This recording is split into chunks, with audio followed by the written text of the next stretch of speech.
Bienvenidos a 360 grados, una visión global de la noticia, un espacio para debatir sobre todo lo que sucede en Colombia y en el mundo. Y hoy arrancamos 360 debatiendo acerca de esa posibilidad cada vez mayor de un nuevo paro agrario. Luego de 4 horas de conversaciones entre el gobierno y campesinos, no se llegó a ningún acuerdo. Las medidas del gobierno no parecen ser suficientes, a lo que los representantes campesinos dicen que hasta no tener medidas contundentes e inmediatas, no se tendrá una concertación. ¿Cómo afecta además todo este panorama cuando estamos a puertas de aprobar el TLC con Corea del Sur? Debate hoy en 360. Y en el segundo parte del programa, en el segundo bloque, hablaremos de lo del presidente Santos y ese anuncio que hizo de impugnar la tutela que obligó a la restitución de Gustavo Petro como alcalde de Bogotá. Así lo confirmó el mandatario desde Medellín, insistiendo que la impugnación permitirá mantener los argumentos del gobierno para proceder con la destitución del alcalde. ¿Cómo terminará esta historia de Petro en la alcaldía de Bogotá? Lo debatiremos en 360. Y al cierre, Uribe, otro de los temas que está pasando en este momento con la Unidad Nacional de Protección, que confirmó la decisión de reducir el esquema de seguridad del expresidente Álvaro Uribe Vélez en un 55%. El hecho generó gran polémica y desacuerdo entre los uribistas, que culparon al presidente Santos, ante lo cual el mandatario respondió que ese no era un tema de su competencia. ¿Afectará esta reducción la seguridad del senador electo y además el hombre más amenazado en Colombia? Debate en 360 y no se muevan, que ya en segundos le damos la bienvenida a nuestros invitados.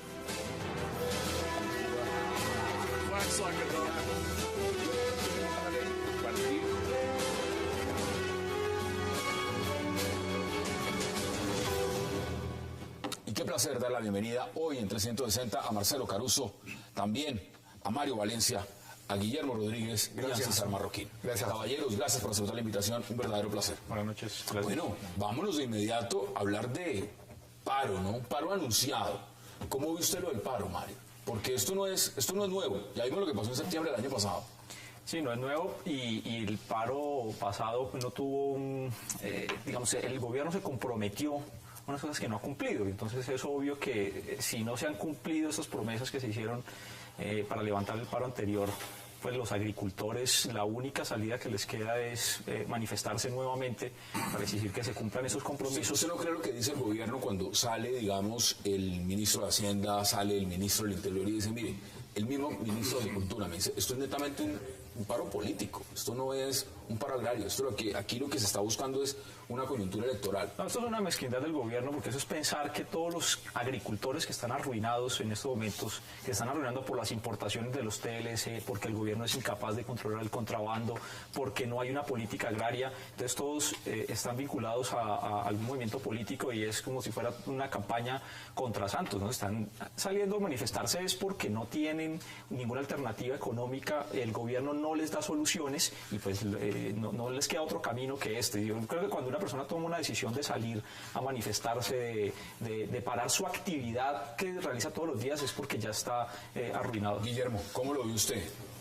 ¿Es así o el gobierno sí ha puesto todas las cartas sobre la mesa? Hemos visto a los ministros reuniéndose con los campesinos, tratando de llegar a acuerdos y además contándole al país cuáles son esos planes que tienen de trabajo. Desde luego que el gobierno sí ha puesto unas cartas sobre la mesa, pero es que las cartas que el gobierno ha puesto sobre la mesa son única y exclusivamente en lo que compete a los cafeteros. Si usted recuerda, Hassan, en el 2012 ya empezaba ese movimiento campesino para pedirle al gobierno nacional que adoptara medidas que estaban arruinando al campesinado colombiano. ¿Medidas en qué sentido? En combustibles, insumos, plaguicidas, demasiado costosos. Si usted recuerda, solo la medida que adoptó el gobierno nacional fue frente al gremio cafetero, frente a las PIC. Hoy el PIC, que es el programa de protección al ingreso cafetero, estaba congelado. ¿Qué está haciendo el gobierno nacional? Para tratar de mitigar el paro que ya se anuncia para el próximo 28 de abril, pues va a salir con 80.000 millones de pesos a enmermelar un movimiento campesino a un sector únicamente, que es el sector cafetero, pagando ese PIC. Me parece un despropósito irresponsable. Vamos a debatir todos esos puntos. Marcelo, ¿cómo lo ve usted en esta partida de este debate? Era un paro, digamos, anunciado hace 3 meses. ¿Esto se podía parar? ¿Esto es un paro legítimo? ¿Hay un incumplimiento? ¿O al contrario, es un tema electoral? Vamos a comenzar que esto es una movilización, que es un derecho constitucional, en tanto sea pacífica, y que se da en el marco de la Constitución, en el artículo 37, y es un componente fundamental de la democracia, y un principio fundamental de la acción cívica. En Naciones Unidas, en el informe anual del Alto Comisionado, que salió ahora en enero de 2014, analizando el paro anterior, tiene una crítica muy fuerte al gobierno y textualmente le dice que deben sus funcionarios dejar de mencionar que existen infiltraciones de guerrillas o intereses de fuerzas políticas oscuras, lo dijo el ministro de Defensa, porque dice son declaraciones que corren el riesgo, lo dice con mucha diplomacia, de causar estigmatización. De hecho, eso fue lo que se dijo los primeros días. Luego, el único argumento que yo he escuchado del gobierno es que no hay ninguna razón, y por lo tanto es político porque no hay ninguna razón. Eso es muy débil, lo que dijo el ministro de Agricultura ayer por la cadena del CMI, fue una entrevista bastante lamentable. No supo argumentar, no supo mostrar que hay lo que se negoció en el paro anterior y que fue una negociación, digamos que fue un avance, que se pudieran negociar como se negoció con los indígenas, de que estaban pensando un nuevo modelo de desarrollo rural, unas transformaciones en el campo.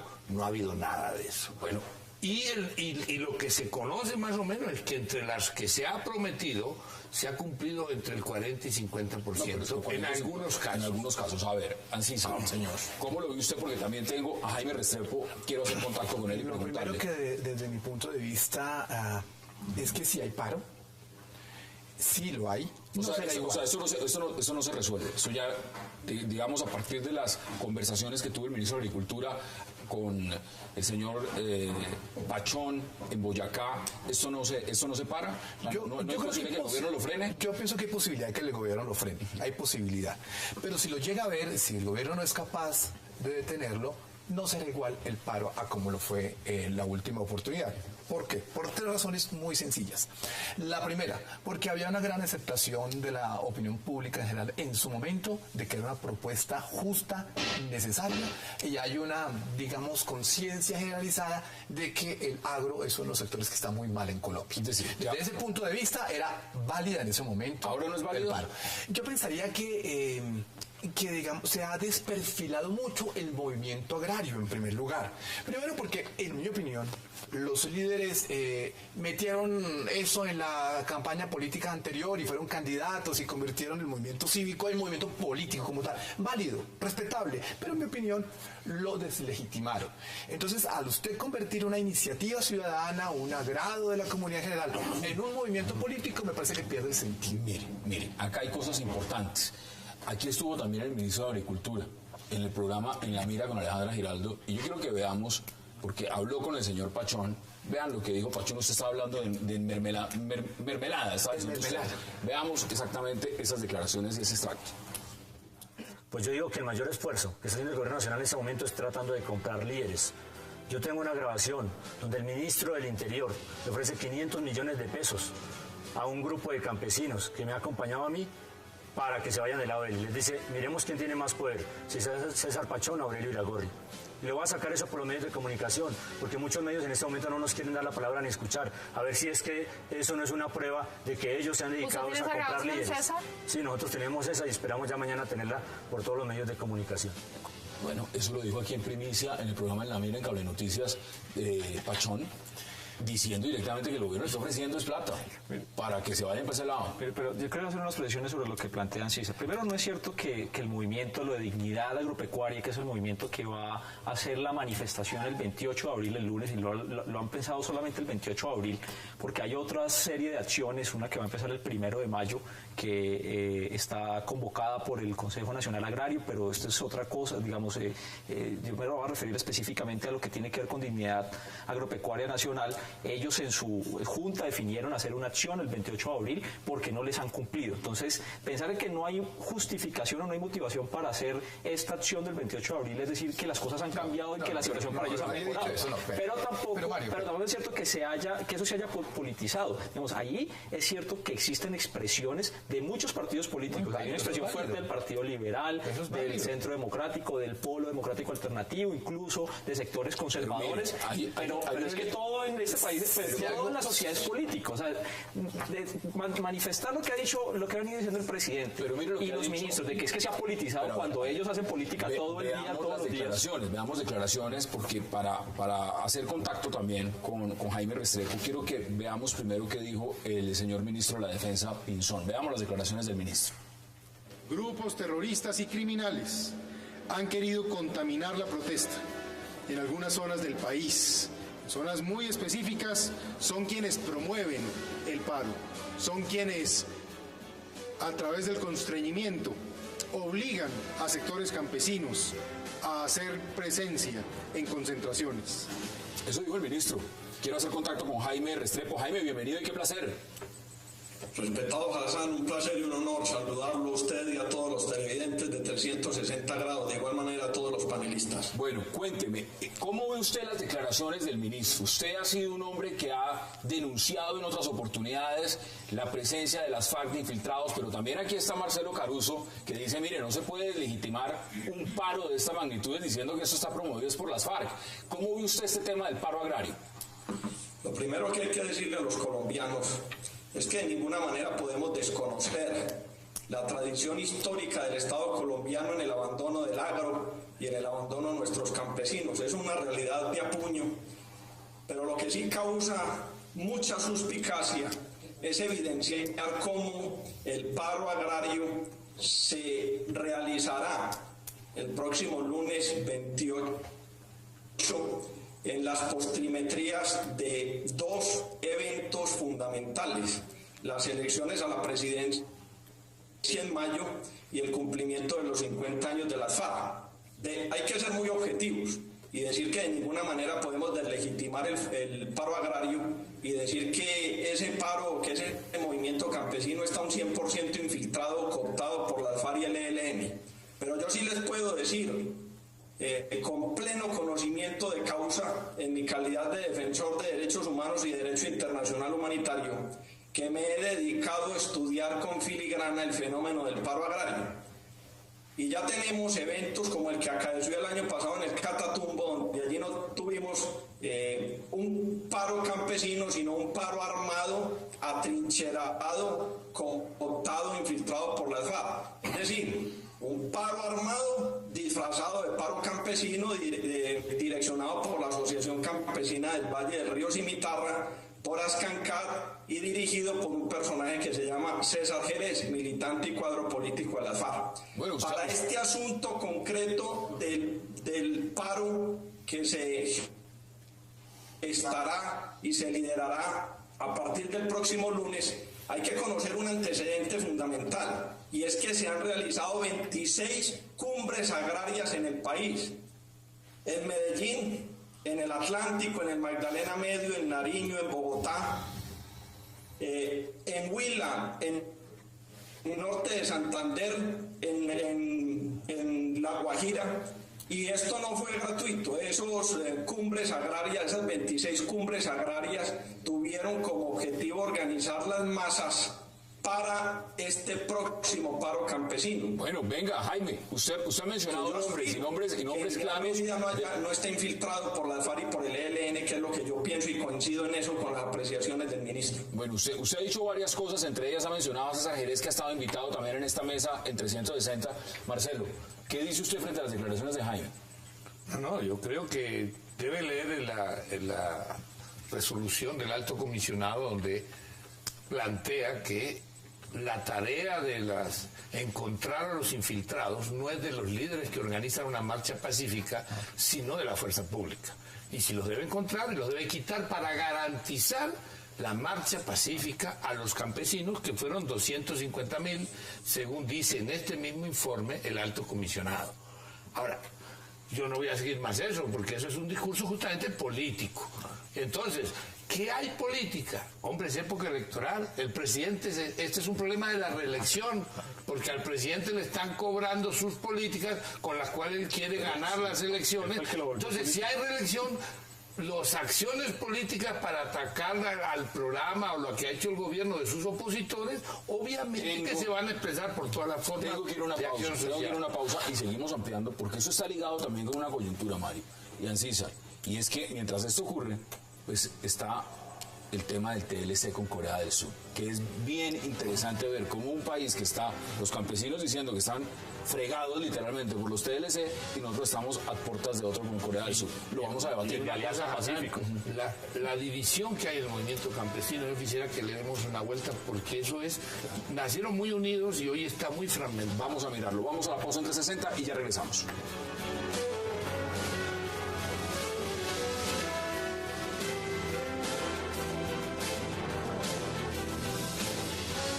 Campesinos es muy positivo que haya voluntad de diálogo por parte del gobierno en los temas que afectan al sector agropecuario en el país. El vocero del campesinado, César Pachón, fue contundente al afirmar que el ministro del Interior, Aurelio Iragorri, no es un interlocutor válido y que perdieron su confianza en él. Se vuelve a dar un diálogo, porque la verdad que el ministro del Interior, Aurelio Iragorri, dañó los diálogos, trató de orquestar grupos que supuestamente tenían vocerías para dañar todo el proceso. Nos parece un irrespeto, no lo vemos como un interlocutor válido en este proceso, y el derecho fuera que el jefe de la cartera, que es el ministro de Agricultura, trate los temas directamente con nosotros, y lamentamos que haya dado ese proceso. Pensábamos que el gobierno tenía más palabra, pero el ministro del Interior muestra que lo que ha hecho es deslegitimar, tratar de comprar líderes, asociaciones y no darle resultado a la problemática. Él ha dañado el proceso y ya no tenemos confianza en el ministro Iragorri. Obviamente el ministro Risaralde viene con una buena actitud y esperamos pues que esa misma actitud se vea reflejada en los resultados.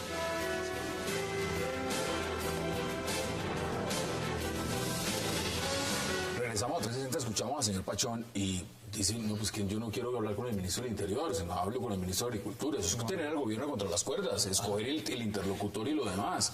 Si aquí hay un ministro de Hacienda que tiene que girar los fondos, hay un ministro de Agricultura, bueno, que maneja lo que es esa cartera, y está el ministro del Interior que también tiene que ver con las movilizaciones y los paros. Pero es que el tema es que, a propósito de lo que dice Mario, de que no ha girado la plata, es que tenemos ese problema de hace rato, de hace varios años y varias décadas.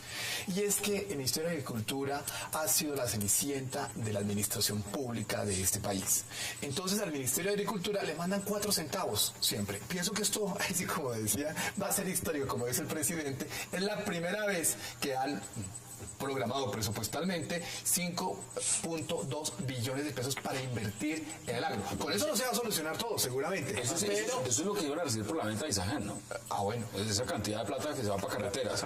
Pero yo quiero pero empecemos a mirar también del otro lado, porque es que no solamente es el paro es una cosa que todavía el gobierno está sobre el tiempo. Es que hay una situación de fondo. Yo quiero que nos centremos en la situación de fondo, la situación del agro, porque todo lo demás, creo yo, son cortinas de humo del gobierno para tapar este problema de fondo, la situación del agro, que es terrible. Pues nosotros tenemos una agricultura que no crece, cada vez más desempleo en el agro. Más el mes pasado, en el primer trimestre de este año, se perdieron más de 100.000 empleos en el agro. Entonces, yo creo que esa es la discusión de fondo, al cual el gobierno no ha respondido, porque este es un gobierno que se ha dedicado a engañar, entonces a mostrar que va a hacer cosas y va a hacer cosas, y finalmente nunca hace las cosas. Lo que está pasando, porque esto está ligado, esto es el modelo económico del país. ¿Cómo ve usted lo del TLC? El TLC con Corea.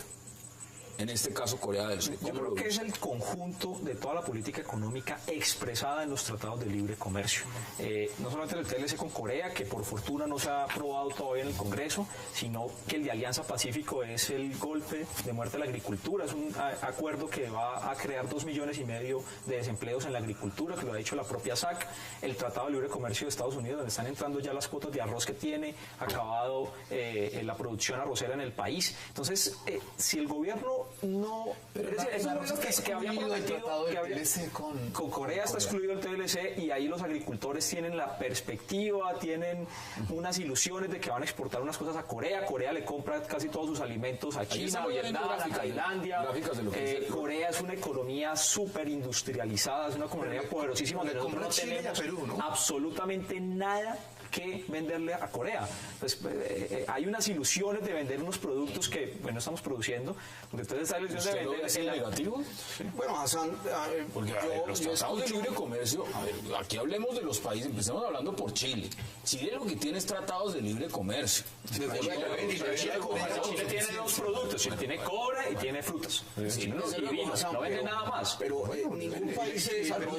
ningún país, Hassan, se desarrolla a punta de maíz o banano o trigo. Ningún país busca ese desarrollo o la senda del desarrollo y del crecimiento del ingreso per cápita así.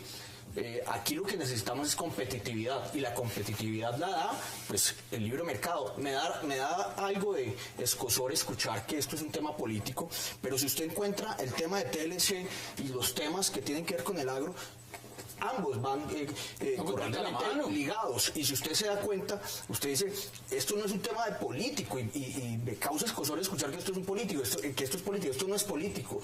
La única ideología que hay aquí ya no hay izquierdas ni derechas, San César.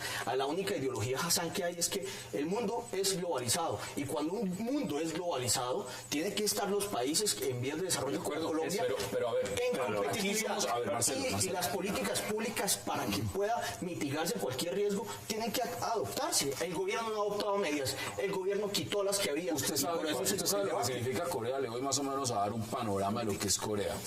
Productividad como la cuarta potencia de Asia. Producción de textiles, autopartes, electrodomésticos y otros bienes.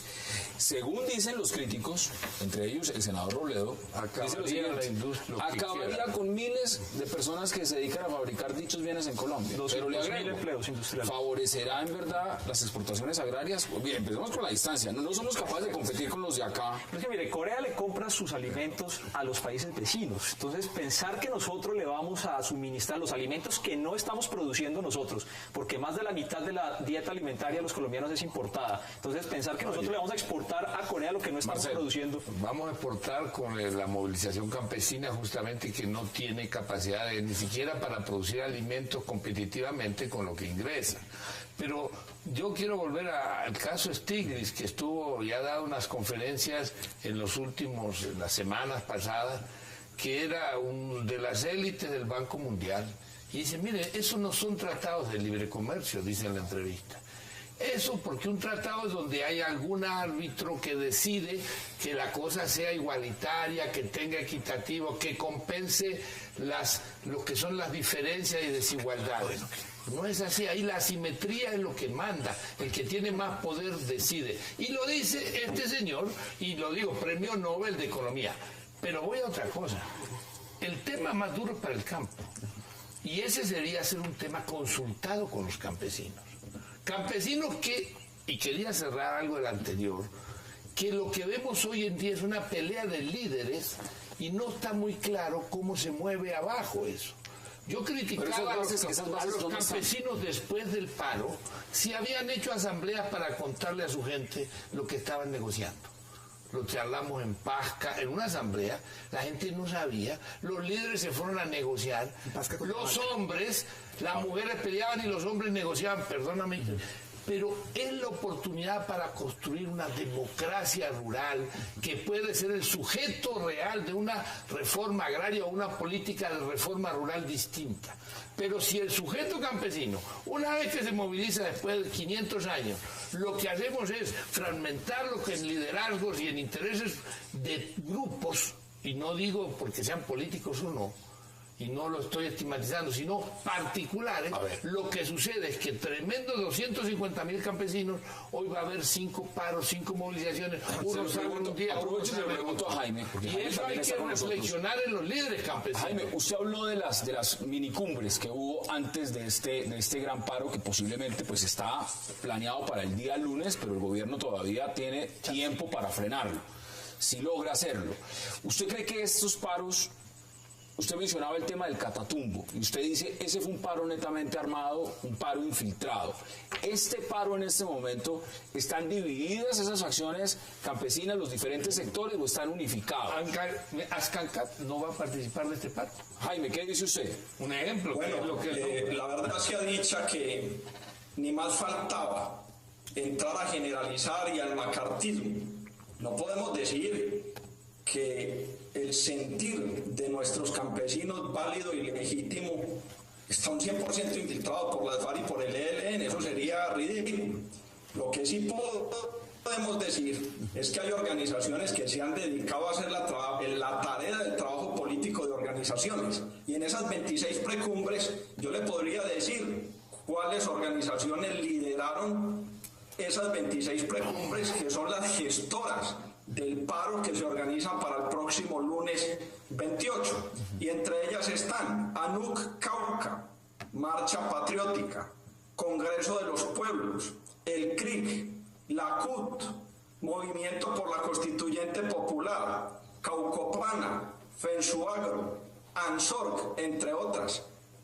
El Estado tiene muy documentado en los organismos de inteligencia quiénes de esas organizaciones y cuáles de esas organizaciones le hacen el trabajo en materia de combinación de todas las formas de lucha a las FARC.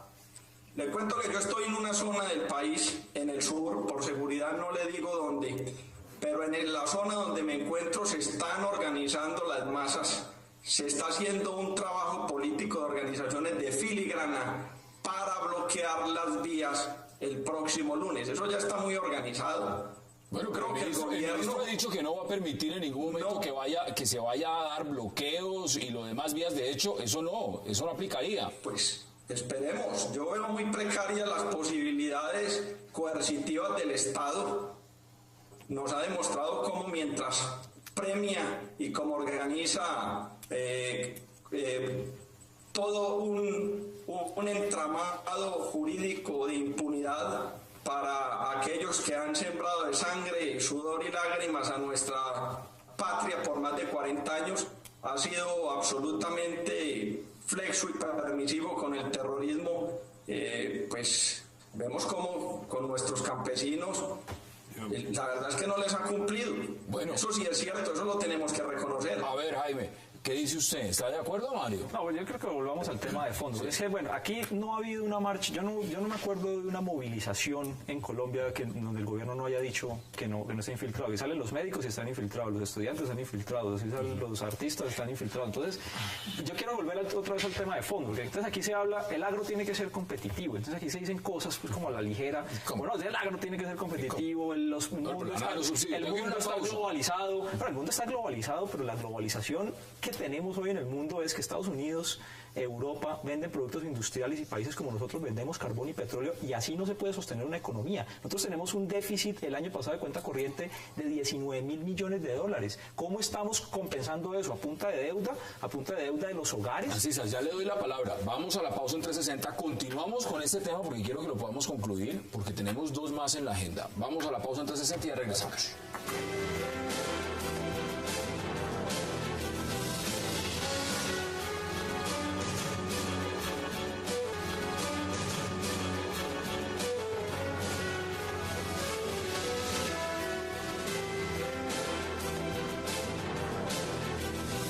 Estamos a 360. Ancísar, vamos a concluir. El paro o no, eso ya está en manos del gobierno si logra pararlo. Lo del TLC, ¿usted cree que se debe avanzar en el TLC? Pues yo pienso que debería haber una pausa, pero pienso que los TLC son necesarios. Lo que pasa es que nos faltan tres cosas. Número uno, nos faltan políticas. Lo bueno de este TLC es que seguramente gran parte, y me permiten, entre comillas, decir lo bueno, es que vamos a evidenciar la falta de una política industrial en Colombia. Como está hoy latente, la falta de una política de Estado para el agro como un modelo de crecimiento, un modelo de desarrollo, un modelo de intercambio y de generación de riqueza. Pero que nos vengan a decir que nosotros vamos a recibir, digamos, los mejores automóviles, los más cómodos, y vamos a terminar vendiendo arroz, papa y yuca, mandándolos a Corea del Sur. Pero sí, yo aquí les traigo. Porque es que nosotros producimos más, ¿no? Pues ya les estamos vendiendo carbón, para lo cual no necesitamos un TLC. Entonces, pues nunca hemos necesitado un tratado de libre comercio para vender carbón y petróleo, flores. ¿Qué le compramos a Corea del Sur? En el 2012 importamos automotores en un 44.3%, maquinaria y equipo en un 22%. Aquí las ensambladoras ya están... Química básica 19%, metalurgia 7.4% y les compramos textiles del 2.4%. Es decir, en el 2012 las importaciones colombianas de Corea fueron de 1.200 millones de dólares. Flores, carbón, cosas de látex, bombones, eso es lo que le vendemos a Corea. ¿Y eso es lo que le vamos a vender? Sí, las no es chiste. Vamos a venderle sus chubas. Bueno, vamos a ponerle valor agregado a las chubas. Vamos a ponerle chocolate a las chubas. Y con eso vamos a comprar Hyundai. Debe ser conclusiones. Las conclusiones los tratados de libre comercio. 4 veces, obviamente, les compramos 4 veces más de lo que les vendimos en el 2012. Sí, claro, tenemos un déficit de 1.200 millones de dólares. Mire, los tratados de libre comercio son un modelo para el país que le impiden a futuro a Colombia hacer lo mismo que los otros países hicieron para industrializarse. No es cierto que los países hayan industrializado a través del libre comercio. No existe ningún caso de un país industrializado, de un país desarrollado en el planeta, que se haya abierto su economía y después se haya industrializado. El camino es al revés. Los países primero protegen su industria, protegen su agro, se vuelven competitivos con infraestructura, con créditos, con subsidios y después se abren. Y eso fue lo que hizo Corea. Todos los países del mundo. Todavía las pruebas PISA demuestran que no se ha aprendido a leer, a escribir. No existe excepción. El problema con esos teles es que es un mal negocio. Póngale el nombre que quiera. Un negocio donde usted compra más que lo que vende, aquí, en Tailandia, en Rusia, es un mal negocio. ¿Usted va a terminar aprobando? Usted ya esperemos que no. Usted no está a favor del tratado. Esperemos que los congresistas que tienen en sus manos, los representantes a la Cámara, que es el trámite que falta, que tienen en sus manos la decisión de aprobarlo. He escuchado muchos desaciertos en esto y hay que culturizarse un poquito. Corea hace 30 años era un país mucho más pobre que Colombia y se desarrolló gracias al libre comercio. Usted que habla de cultura, no fue hace 60 años. Yo estoy interrumpí, le pido favor que hace 60.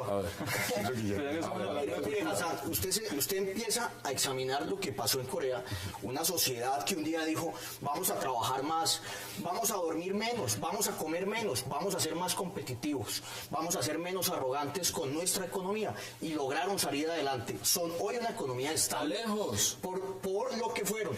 Pero le voy a decir lo que dijo en su momento Stiglitz frente a la simetría de los mercados y la competitividad de los estados, de que no existían TLCs puros. ¿Converge en qué? Simplemente en que no existe TLC puro porque hay unas salvaguardias y unas subvenciones que el Estado debe asumir para proteger su mercado interno. Le voy a decir una cosa, el gobierno nacional anterior, Hassan, sacó un programa para hacer salvaguardias al sector agrícola. ¿Sí? Ese programa se llamaba Agroingreso Seguro. Lo politizaron los ideologistas de este país y terminó un funcionario en la cárcel. Ese sistema este gobierno lo quitó, pero le voy a decir una cosa mucho más grave. Que no lo quitaron, le cambiaron fue el nombre. Desde luego, le cambiaron el nombre y enmermelaron un programa que se llama el PIC, el Programa de Protección de Ingreso Cafetero, que era lo mismo que el AIS. Hoy van a desembolsar 80.000 millones de pesos para tratar de mitigar este paro de unas salvaguardias que necesitaba el sector cafetero, que son mínimas hoy día. Le doy un dato, Guillermo. Agroingreso Seguro era 500 millones de dólares con los cuales se pretendía arruinar a la agricultura de Estados Unidos, que se gasta 90.000 millones de dólares en subsidios al año. Los tigres asiáticos se desarrollaron cerrando su economía durante más de 20 años y solo se abrieron cuando ya tenían los 5 a Hyundai, a Daewoo y a todos los grupos cerrados coreanos. Nadie vendía un carro en Corea. Es decir, se cerraron como hizo China y luego abrieron, y eso sí, a tragarse el que pueda. Primera cosa, el milagro chileno. Mira, el gran objeto de la Bachelet hoy es que tiene que reducir las desigualdades enormes que se ha generado con este modelo, porque en Chile no se produce industrialmente nada. Lo que hacen es, el milagro del campo y del vino es una pequeña parcela, que leía que aquí se considera que es un error crear asociaciones campesinas. Eso funcionaron con la reforma agraria que se hizo en la época de Allende y nunca se echó atrás. La diferencia es que hoy al pequeño campesino le compra una transnacional, pero esa productividad de vinos y calidades y de otros productos agrícolas las hacen pequeñas parcelas, que sería parte del modelo que aquí está negando el ministro de Agricultura. Ha sido también distinta la política minera, ¿no? No, pero también cobran más impuestos, cobran impuestos a la salida de utilidades, por ejemplo. Vamos, tenemos que avanzar. Y tiene una empresa estatal. Jaime está en la línea y quiero aprovechar con él para el tema final, que nos espere ahí, porque quiero escuchar sus apreciaciones sobre el siguiente tema, y es lo siguiente. En Bogotá la novela no para. Algunos dicen que es una tragicomedia, otros dicen que es una bueno, hay miles de formas de describir lo que está pasando en Bogotá, hasta una parodia. Pero, Ancísar, ¿cómo ve usted la nueva decisión, y es del presidente, de impugnar, por supuesto, esa tutela, ese fallo que le ordenó reintegrar a Gustavo Petro en el cargo? Ok.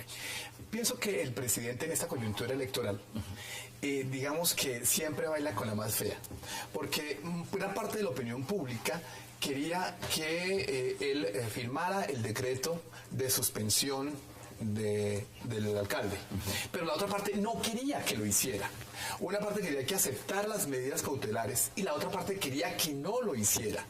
Entonces, y en esta época electoral donde todo tiene que ver con todo, donde todo le pega a todo, pues obviamente se vuelve casi que un juego de suerte y azar.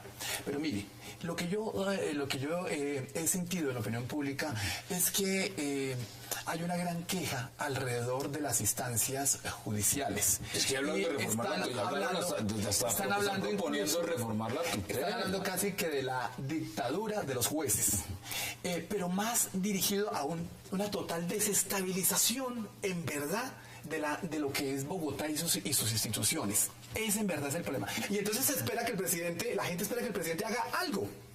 Pero pues ya pusieron un alcalde encargado, 3 alcaldes en una semana. ¿Le parece poco? ¿Usted cómo ve lo que está pasando? Yo creo que a Santos le pasa lo del pastorcito mentiroso. El día que diga algo de verdad nadie le va a creer. Santos primero dijo que iba a coger las medidas cautelares de la Comisión Interamericana de Derechos Humanos, después no las acató.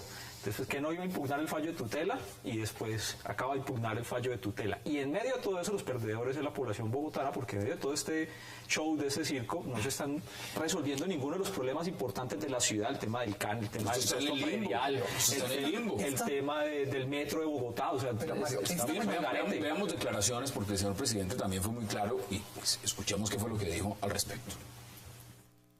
Durante una entrevista con la cadena Blue Radio en Medellín, el presidente Juan Manuel Santos aseguró que será impugnada la decisión del Tribunal de Cundinamarca, que ordenó la restitución de Gustavo Petro como alcalde de la capital del país. Finalmente, ¿la presidencia va a impugnar la tutela que restituyó a Petro como alcalde de Bogotá? Sí. ¿Por qué lo hace, presidente? Pues porque es una acción que está poniendo en tela de juicio una acción que hizo el gobierno, entonces lo obvio es impugnarla. Esta determinación del mandatario se da después de que el Tribunal de Cundinamarca fallara la tutela que le ordenó al jefe de Estado acatar las medidas cautelares dictadas por la Comisión Interamericana de Derechos Humanos y que suspendían la decisión de la Procuraduría.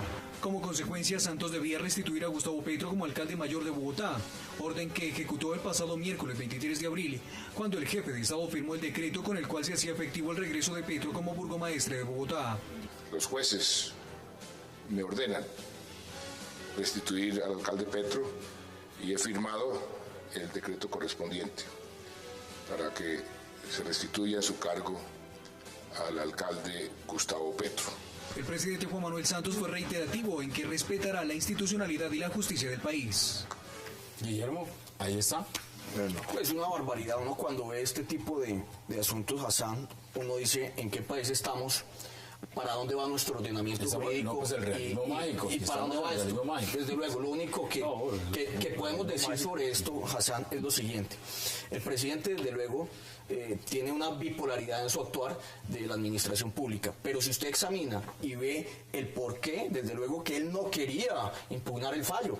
Ahora, le voy a decir, los fallos de tutela en el mundo jurídico no son suspensivos. Es decir, si yo como presidente de la República voy a presentar una impugnación a ese fallo, no quiere decir que no tengo que darle cumplimiento a la orden del juez de tutela, tengo que cumplir. Pero lo realmente importante que hay que decir aquí el presidente toma estas decisiones por la implicación fiscal que puede tener el no hacerlo. Claro, porque el alcalde muy seguramente va a demandar al Estado para buscar una reparación directa de los dineros que dejó percibir y el daño muy seguramente a su buen nombre. Y los 850 al presidente le tocaba. Lo que no le tocaba era desacatar a la Comisión Interamericana y a la Corte Constitucional. No era vinculante, es que lo va a decir. Perdón, déjamelo terminar, he estado bastante quieto. Bastante, mira, sí, me consta. Se dice que el precedente es que la Corte Constitucional tiene varios fallos que dicen que los fallos son vinculantes. Y después eso se habla como si fuera, sí, pero lo dijo la Corte, pero otro dijo, no, mire, la Corte Constitucional es el organismo por excelencia de nuestro orden jurídico para interpretar la Constitución y los tratados. Y el presidente se pasa por encima de eso, se lo pasó. Eso va a tener que terminar allí y allá es donde se va a definir. Lo grave, yo comparto con ustedes, es que esta estrategia jurídica que desgasta a la justicia, pero más desgasta a Bogotá y al gobierno de Bogotá, que hay una intención política, está claro la intención política. Es un desgaste que están pensando ya en las elecciones de 2018. Aquí ya se empezaron, porque esas iban a ser las graves y las peleadas. Permítame, Jaime, ¿cómo ve usted desde afuera lo que está pasando en Bogotá? Los eventos en Bogotá, ¿cómo los ve usted? Lo que está pasando con Gustavo Petro, el tema de la Procuraduría, que ahora va en la misma dirección, por supuesto, que va el presidente, y es impugnar este fallo, lo que significa que no haya un punto, una ley de punto final en los procesos judiciales. ¿Cómo ve usted ese panorama? El panorama es el siguiente: ese fallo de tutela lo que hace es propinarle un golpe de mano a nuestra institucionalidad, birlar y conculcar nuestra seguridad jurídica. Y para eso se ha prestado el sistema interamericano de derechos humanos. Todos pudimos ver con mucha vergüenza de qué manera la Comisión Interamericana de Derechos Humanos se prestó a laborar horas extras en favor del alcalde Gustavo Petro. De esa manera, pues, tenemos que contar con una realidad, y es la politización del sistema interamericano de derechos humanos.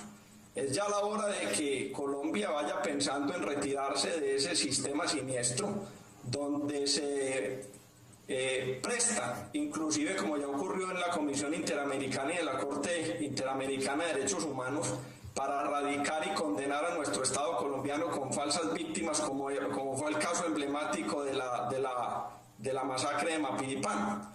Luego entonces el caso Petro es la prueba fidedigna del poder del comunismo ante la justicia colombiana y ante el sistema interamericano de derechos humanos, y fue una condición sine qua non del proceso de negociación FARC-santista en La Habana para poder firmar y finiquitar con esa negociación pro impunidad. Bueno, Jaime Restrepo, un verdadero placer, gracias por habernos acompañado en 360. El honor, el placer, todo mío. Saludo especial a los panelistas y a todos los televidentes. ¿Quiere agregarle usted algo? Porque tenemos que ir a la pausa, madre. No, pero si es que la teoría de las conspiraciones, pues, eso es como una caricatura. Y a propósito, para que Marcelo le dé vueltas a esto, estamos hablando con unos profesores de varias universidades esta mañana, y alguien propuso esta teoría de análisis de lo que está pasando en Bogotá, y lo denominó como la venezuelización de Bogotá, en donde hay en este momento una gran polarización, los que están a favor de unos y los que están a favor de otros. Se resuelva. Vamos a la pausa en 360, porque al regreso vamos a hablar de un esquema de seguridad que se redujo en un 55%. Ya volvemos.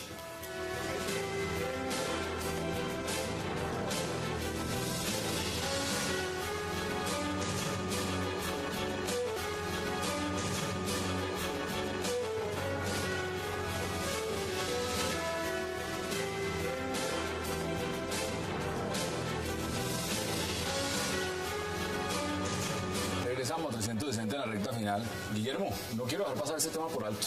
¿Cómo ve usted la reducción del esquema de seguridad del expresidente, hoy senador electo, Álvaro Uribe?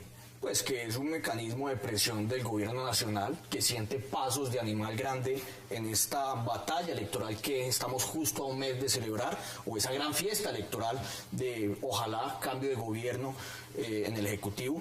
Y pues el presidente está desesperado, y una manera de hacerlo, de presionar a la oposición, al jefe de la oposición, pues es reducirle su esquema de seguridad para evitar que se movilice por todo el país y mueva esas grandes masas de ciudadanos que se identifican con él. ¿Qué nos identificamos con él? Desde la Unidad Nacional de Protección, el doctor Villamizar, Andrés Villamizar, dicen la orden de revisar el esquema de seguridad fue el presidente Juan Manuel Santos. Por lo menos eso estoy leyendo acá en Twitter y en diferentes medios. Es decir, no solamente el de él, el de todos. Porque pues es un esquema no solamente el del expresidente Álvaro Uribe, sino el de varios.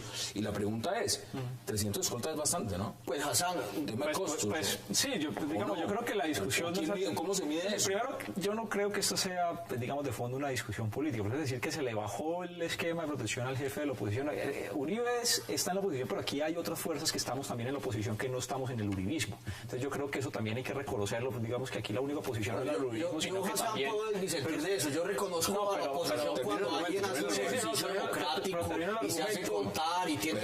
No, es que claro, si nosotros nos hacemos contar, yo hago parte del Polo Democrático Alternativo y nosotros fuimos el único partido que el 7 de agosto del año 2010 se declaró en la oposición antes que Uribe se declarara en la oposición. Entonces yo creo que eso hay que reconocerlo también. En una democracia es bueno reconocer... Entonces, ustedes llevan en la oposición desde... No, pero nosotros llevamos los 8 años del gobierno de Uribe y el 7 de agosto del 2010 fuimos el único partido en Colombia que se declaró en la oposición. Pero además en el tema del esquema, es el mismo presidente Uribe está de acuerdo con eso. ¿Saben que llama la atención? Perdónenme, así sea, porque yo sí tengo que decir algo. En los 8 años de gobierno, a los sindicalistas, incluso a los que apoyaban y auxiliaban a las FARC, dentro de Marcha Patriótica y cuanta cosa existía entre esos cercanos al Polo Democrático, a todos se les protegió. A todos se les protegió Hassan.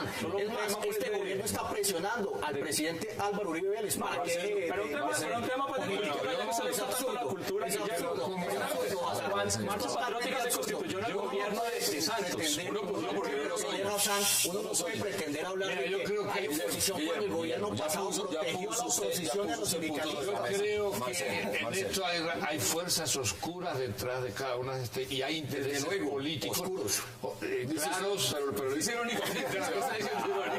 Sí, digo porque está cayendo todo en eso. Pero voy a esto para decir, a mí es decir, uno no es experto en seguridad para saber si es mucho o poco. Lo que sí sé que es muy poco lo que se está prestando para los reclamantes de tierras, para las mesas nacionales de víctimas departamentales y municipales. Y si eso va a implicar... Quinto. Entonces, sindicalistas, es decir, si eso implica que fuera del celular, que es como un arma que hay que aprender a tirar, les van a poner guardaespaldas a esos líderes y lideresas, me parece muy bien. Pero para eso sirve, pero no es un problema quitar aquí, sacar allá, eso hay que, pero es muy importante que estos líderes, hay una desproporción enorme entre el celular y el chaleco de un líder que está reclamando tierras en Valencia y lo están asesinando, o en Palmitos como lo asesinaron, y esto que uno ve y dice la desigualdad en este país hasta tener... Indudablemente es una obligación del Estado. Hay que hacerlo, claro. A sus líderes políticos y en este caso la oposición. En verdad lo que hizo... Es que no solamente la oposición, es el hombre más amenazado en Colombia, ¿no? Desde luego, pero es que lo que tomando lo que decía Mario, en verdad el uribismo logró institucionalizarse el país como la oposición. Logró casi que, con todo respeto, opacar al polo que venía haciendo su tarea. Y casi que a punta de Twitter, que es más... 55% de reducción, y se la pongo así de sencilla, así de simple. Si llega a pasar algo que nadie quiere que pase, ¿quién es el responsable de eso? El presidente Santos, Hassan. El jefe de Estado es el responsable, y el señor Villamizar, el señor Andrés Villamizar. Pero cuando pasa del 100 le quita el 55, pues usted está en mayor riesgo o no está en mayor riesgo. Dicen que no es un tema de mayor cantidad de hombres porque el esquema de seguridad se mejora. Eso es un tema simplemente de mandar un mensaje pedagógico al país alrededor de lo que es la seguridad y aceptar la posición y las opiniones de los otros. Porque no podemos seguir eliminando buscando la oposición o aquel que piensa distinto a nosotros. Desde luego, para cualquier ciudadano, el que tenga 300 o 150 personas protegiéndolo, seguramente es algo odioso y puede generar cosquillas. Pero de hecho el mismo presidente Uribe, que me parece muy lógico, dijo, oiga, no, mire, reduzca, yo no necesito... Eso cuesta un montón de plata. Yo necesito... Claro, el presidente Uribe aceptó... El presidente ha dicho, hay que reducir. Baile a eso. Si esa facilidad, pero que la seguridad que uno tuviera menos a los que están en una condición de desigualdad, también en seguridad. Está muy mal lo que usted dice. Marcelo Caruso, gracias por aceptar la invitación. Como siempre, Mario Valencia, gracias. Gracias, Hassan. Nos faltó hablar mucho más del tema de Corea, pero lo seguiremos poniendo a flote. Guillermo Rodríguez, como siempre, un placer. Gracias a Marroquín. Nos quedamos debiendo lo de Corea, porque vamos a tener carros muy baratos, porque si hoy son baratos, ahora menos el 35%. Dígaselo a las ensambladoras. A ustedes, gracias por acompañarnos. Recuerden, repetición en 11:30 de la noche y nos vemos el lunes a las 8 para seguir debatiendo toda la agenda política de Colombia y del mundo. Gracias por acompañarnos.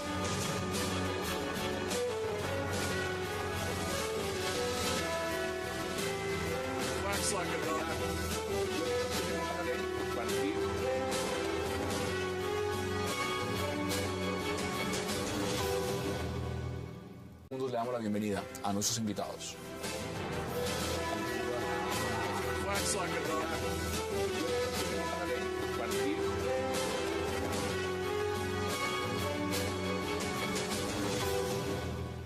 Y qué placer dar la bienvenida hoy en 360 a Marcelo Caruso, también a Mario Valencia, a Guillermo Rodríguez y a César Marroquín. Gracias. Caballeros, gracias por aceptar la invitación, un verdadero placer. Buenas noches. Gracias. Bueno, vámonos de inmediato a hablar de paro, ¿no? Un paro anunciado. ¿Cómo ve usted lo del paro, Mario? Porque esto no es nuevo. Ya vimos lo que pasó en septiembre del año pasado.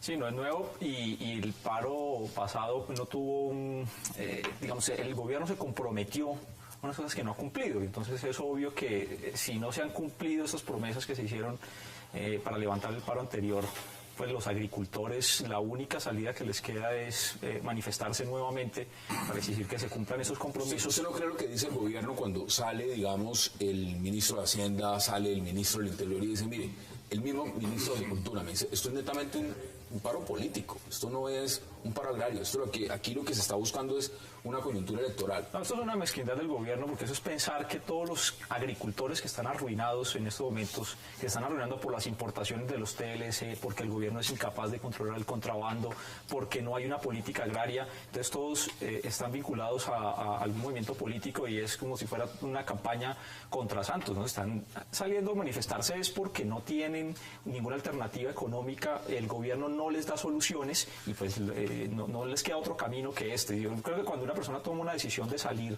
a manifestarse, de parar su actividad que realiza todos los días es porque ya está arruinado. Guillermo, ¿cómo lo ve usted?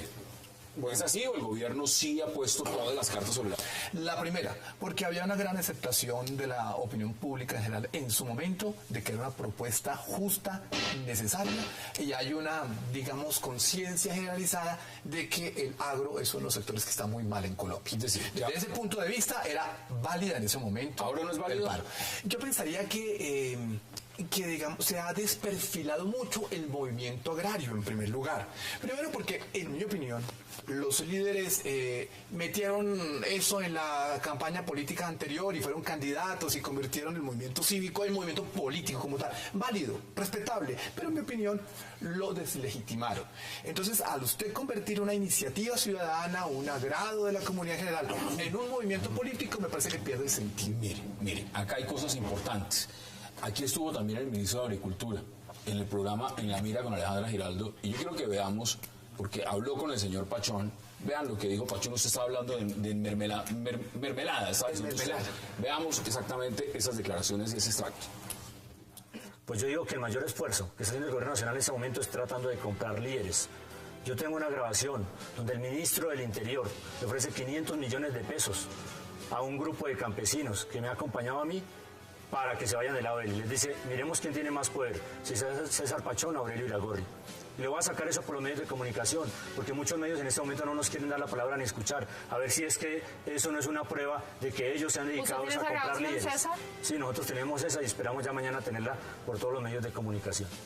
Bueno, eso lo dijo aquí en primicia en el programa En la Mira en Cable Noticias Pachón, diciendo directamente que el gobierno está ofreciendo es plata para que se vayan para ese lado. Pero yo creo hacer unas precisiones sobre lo que plantean Cisa. Primero, no es cierto que el movimiento, lo de dignidad agropecuaria, que es el movimiento que va a hacer una crítica muy fuerte al gobierno, y textualmente le dice que deben sus funcionarios dejar de mencionar que existen infiltraciones de guerrillas o intereses de fuerzas políticas oscuras, lo dijo el ministro de Defensa, porque dice son declaraciones que corren el riesgo, lo dice con mucha diplomacia, de causar estigmatización.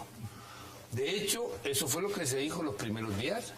Luego, el único argumento que yo he escuchado del gobierno es que no hay ninguna razón, y por lo tanto es político porque no hay ninguna razón. Eso es muy débil, lo que dijo el ministro de Agricultura ayer por la cadena del CMI, fue una entrevista bastante lamentable.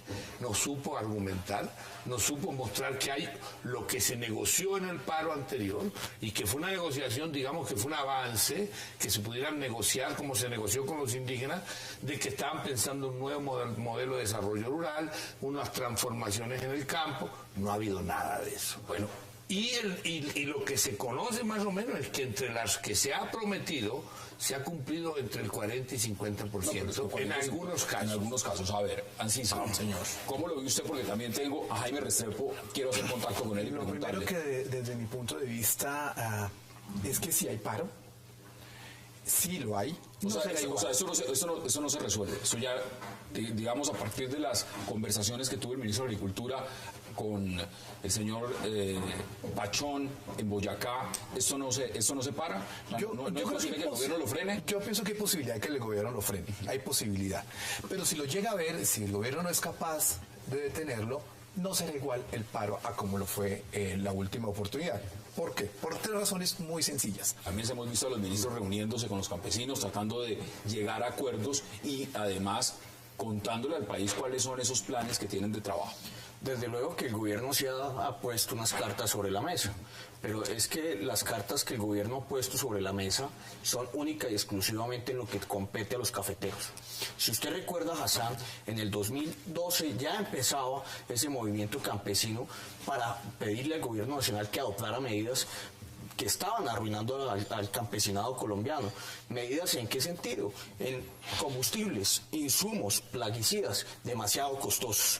Si usted recuerda, solo la medida que adoptó el gobierno nacional fue frente al gremio cafetero, frente a las PIC.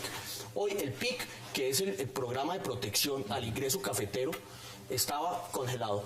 ¿Qué está haciendo el gobierno nacional? Para tratar de mitigar el paro que ya se anuncia para el próximo 28 de abril, pues va a salir con 80.000 millones de pesos a enmermelar un movimiento campesino a un sector únicamente, que es el sector cafetero, pagando ese PIC. Me parece un despropósito irresponsable. Vamos a debatir todos esos puntos. Marcelo, ¿cómo lo ve usted en esta partida de este debate?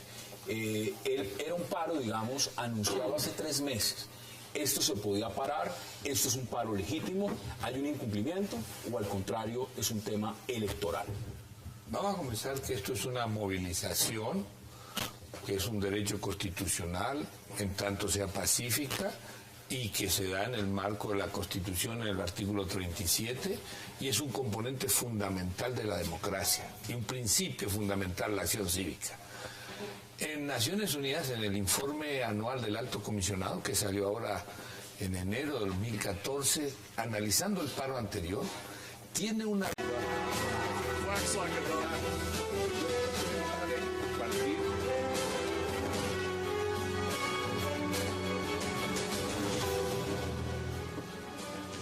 Bienvenidos a 360 grados, una visión global de la noticia, un espacio para debatir sobre todo lo que sucede en Colombia y en el mundo. Y hoy arrancamos 360 debatiendo acerca de esa posibilidad cada vez mayor de un nuevo paro agrario. Luego de 4 horas de conversaciones entre el gobierno y campesinos, no se llegó a ningún acuerdo. Las medidas del gobierno no parecen ser suficientes, a lo que los representantes campesinos dicen que hasta no tener medidas contundentes e inmediatas, no se tendrá una concertación. ¿Cómo afecta además todo este panorama cuando estamos a puertas de aprobar el TLC con Corea del Sur? Debate hoy en 360. Y en el segundo parte del programa, en el segundo bloque, hablaremos de lo del presidente Santos y ese anuncio que hizo de impugnar la tutela que obligó a la restitución de Gustavo Petro como alcalde de Bogotá. Así lo confirmó el mandatario desde Medellín, insistiendo que la impugnación permitirá mantener los argumentos del gobierno para proceder con la destitución del alcalde. ¿Cómo terminará esta historia de Petro en la alcaldía de Bogotá? Lo debatiremos en 360. Y al cierre, Uribe, otro de los temas que está pasando en este momento con la Unidad Nacional de Protección, que confirmó la decisión de reducir el esquema de seguridad del expresidente Álvaro Uribe Vélez en un 55%. El hecho generó gran polémica y desacuerdo entre los uribistas, que culparon al presidente Santos, ante lo cual el mandatario respondió que ese no era un tema de su competencia. ¿Afectará esta reducción la seguridad del senador electo y además el hombre más amenazado en Colombia? Debate en 360 y no se muevan, que ya